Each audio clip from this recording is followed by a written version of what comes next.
This is the Sinai Peninsula, approximately 10 miles from the banks of the Suez Canal. In 1973, thousands of men fought and died here.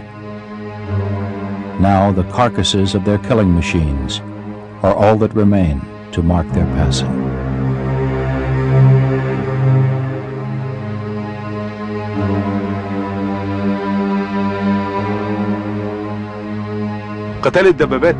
The tank battle is similar to the dinosaur fights of long ago.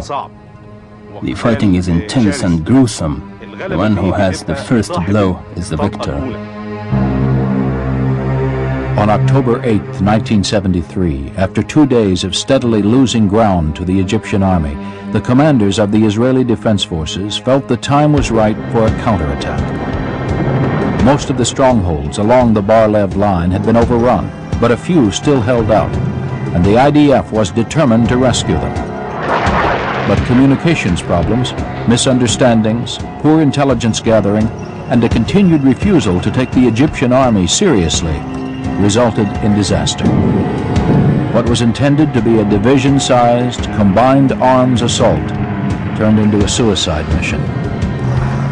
After the war, the events of October 8th were the subject of extensive investigation. Ultimately, the blame was laid at the feet of the senior commanders, who stayed well away from the front lines and disregarded the counsel of their field commanders. The battle is one of the most controversial in IDF history. This is an M60 tank which was driven by the Israeli commander Asaf Yaguri, commander of the 190th Armored Battalion, which attacked our forces that were pushing from the West Bank to the East Bank towards the center. The tank the Egyptians stood up as a statue for their victory is a joke. First of all, the tank they display is a pattern, and my tanks were all Centurion. Secondly, my tank exploded.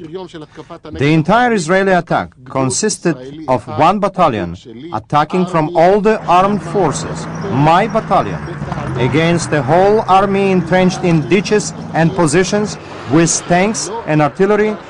There was no chance that a battalion would beat such an army in a daylight attack, especially being just a few hundred meters range from the canal. In this hopeless battle, almost all of our tanks were destroyed. The battalion commander's platoon, which consisted of 3 tanks, reached together with me the stronghold line, which is where we were supposed to go.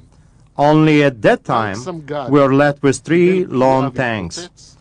The battalion deputy commander's tank got a hit and blew up. A 3rd tank caught fire and started to burn. My tank took a direct hit in its tread. The Saggers opened fire.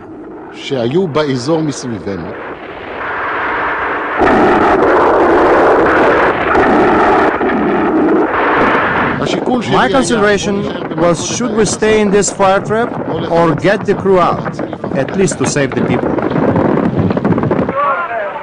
Asaf Yaguri and his crew were taken prisoner, and Yaguri became Egypt's highest-ranking Israeli POW. When the war ended, he was the last soldier released. Now the IDF realizes that removing Egypt from the Sinai will not be a simple task. How well are the Egyptians fighting you at the moment? Are they more stubbornly than before? Yes, I think that they have no ground to complain under their forces. I think they should have very basic ground to complain under their politicians, but I don't think the soldiers should be blamed. There's nothing wrong with the soldiers.